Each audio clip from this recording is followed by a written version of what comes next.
you, No, Sebastian? no. Javier is the man. Javier is Okay, the man. all right. He's So- even Spanish. So this is to show my students in Boston, Sure. and somebody said don't leave here without talking to Jose Andres. But since he might have left already, Yeah. Sebastian says you're the next best thing. How long have you worked with Jose? With this organization for about 13 years. 30? 13. 13. Okay. Yeah. Where have you been in the world? We are, all over. So we mainly, this organization started in the U.S. Yeah. We responding to national disasters. So starting in Texas and Florida, New Orleans. We expanded to South Central America. Right now, we just have a team in Africa, so we've been in Asia. So we are all over right now. And it's mostly been natural disasters. Natural disaster, emergency. In this case, is a war. So anywhere where there's a need. So linked to. How is it different to work in an area where there's shooting, or have you not yet gone to the areas where there's? We are not actually. We have a team in Lviv, but we are not Not actually near the in places combat. where they're shooting. So we are feeding. So Has it affected the planning at all? I mean, for example, insurance or anything? Has it not changed?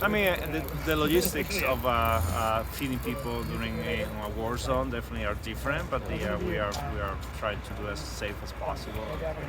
What's the most important thing that you've learned? If this is being watched by some business students, Yeah. what's the thing you've learned about logistics and management and improvising in a crisis? The most valuable few things in 13 years that you've learned?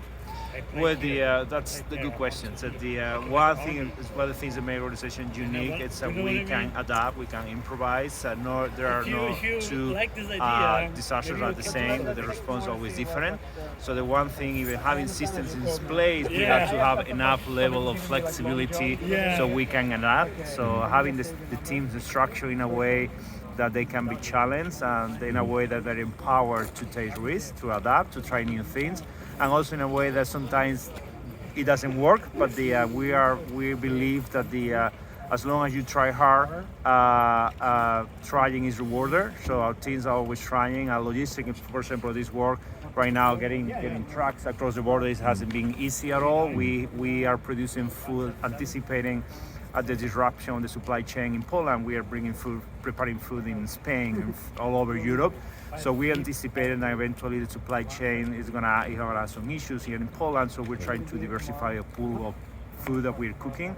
And so, supply chain is key. Logistics is always key to what we do. We, of course, we cook, but the logistics without is key to what we do. Logistics, being proactive, planning for what will go wrong ahead of time. Yeah. What about this? Jose Andres. Yeah. So many people have said that he's amazing, that he's Yeah. the light of. What is it about him, since you've worked closely with him? I think it's connected to when you work around here. It's the first time in Poland. Within days, I would invite you to go to our field kitchen. Within 5 days, we built a kitchen from scratch, able to produce 500,000 meals a day. Now, within hours, we have an army of volunteers in Poland willing to work with us. So what makes us unique is we so far are able to inspire people. Again, it's inspire, empower people to give them an outlet to help. And sometimes things are easier than lose. We have a mission. It's pretty simple. We feed people, and their strategy we feed them now. And when people understand the mission and the strategy, they feed them today, not tomorrow. We all get aligned with the mission, and things just happen. So, to summarize something that you said earlier, to make sure I understood it right, if I ever share this with somebody, the lesson is that the key thing that you look for in your people is not whether they succeeded or failed. Failure is tolerated. It is. As long as they're experimenting, trying to do something good. Yeah. Again, the key is we need to feed people today, what we call the urgency or now. And sometimes I go to a book with recipes, logistics doesn't work. Every single emergency is completely different. So it's key to empower your team, not just to try do their best, but also sometimes things don't work, but that's okay. As long as we try new recipes, new ideas, new approaches, that's how we get things solved. And what exactly is your role in the organization? I'm being with the co-founder director. You're co-founder director? Yes. Oh, I'm so sorry, I didn't know that. No. But my role, it's we are structuring a way. We do whatever it takes. I just Yeah. guy needed food, just brought him food. We were trying to cross the border. So it's an organization where we as very there are no roles. There are when No the roles. mission comes first. Mission comes first. Whatever it takes. I might be doing logistics today or cooking tomorrow, but that's key. Do you want to give your full name so my students can look you up? Javier Garcia, Javier Garcia. Where are you Yes. from originally? Spain, but I've been living in the U.S. for over 20 years. Okay, so you met Jose in Spain? In the U.S. DC. In the U.S. Yeah. And whose idea was it first, or was it at the same time you guys looked at each other and said, Jose. Okay. Jose, we had this dream about doing what we're doing today. Yeah.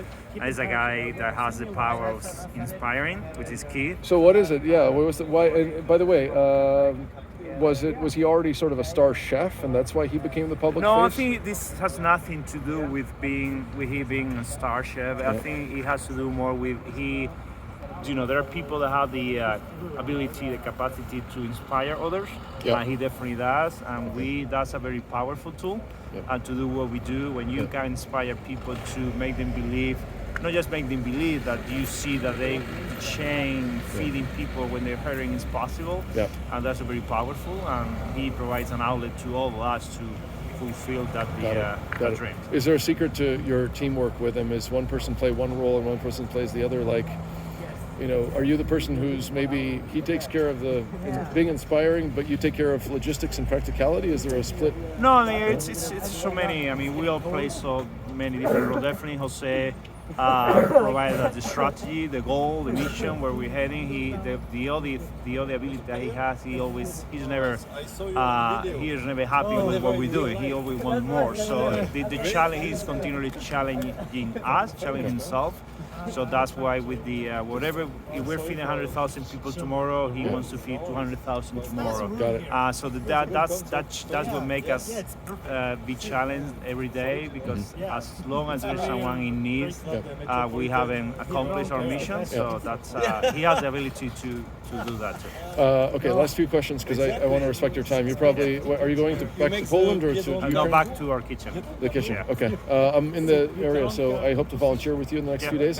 If my students are watching this and they're wondering, what do you need most right now? I heard that money is coming in. So let's say somebody is watching this somewhere else in the world.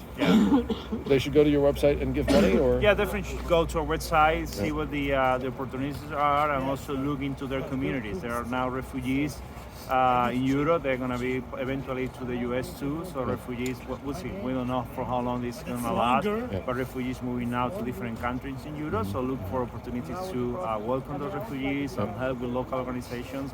That would be a good way to help as well. Okay, maybe the final question, since I write about stories like yours, what is maybe the lesson of this specific incident? You said what you've learned over the last 13 years is to be adaptive, allow people to fail as long as they're trying. Yeah. What's anything unique about this one? Any new, fresh lessons of the last few days that you're like, I need to remember that for the future? Well, definitely the difference of this emergency is it's an emergency, it's ongoing emergency. Responding to a hurricane, the damage is done, so you can assess, you can respond. This is an ongoing happening right now. We're responding in 6 different countries. All the border from north to south of Ukraine, inside Ukraine. So there's definitely the biggest thing we've done. It's the most volatile situation. situation. And there's an ongoing thing. We are monitoring by the hour and adapting. How far in advance are you even planning? Are you planning logistics for 5 days in the future? 10 days? 1 day? No, 1 hour. So 1 hour. I mean, we don't know what's going to happen. What we plan now might be changed in an hour. So that's the key. It's being had that mindset of the planning. You need, of course, some planning. If you can join us or see our kitchen. Definitely, you see a lot of rebuilding. But we need to move the kitchen to anywhere. In Ukraine or any other country, we will do it overnight. Have you decided at what point you'll pull people out of Lvov? Because 2 cities got bombed in the last 2 days nearby. Will it be when the first bomb actually hits Lvov, or? We are definitely for as long as it's safe for our team, we will Yeah. keep operating as soon as we see there's no safe, we definitely we will pull our teams out. And leave food there for. Yeah, we are partnering with restaurants. That's the other thing. We are partnering right now in Ukraine for close to 200 restaurants. We are providing the resources for them to cook for their communities. So we are doing that. We're also providing ingredients for local restaurants, local group organizations that are cooking, and on top of that, we're also cooking. So we are tackling the problem with 3 different ways. So Right. eventually we have to pull out from Ukraine directly. We are partnered with so many organizations that our work is going to continue. The work will continue. Yes. There'll be supplies left behind. You're Yes. building capacity. Yes, and we keep adding restaurants every day. We are showing them how our way of cook, our way to distribute. We're providing, of course, support, ingredients, and finance, and we have, again, I don't know the exact number, but the number is growing. We have restaurants all over Ukraine. Fantastic. Okay, so maybe we should stop for now. Yeah. And maybe I'll see you in the next few days in the Sure. kitchen. Okay, I'll stop the recording now. Thank you very much, Javier. Yeah, go to the kitchen.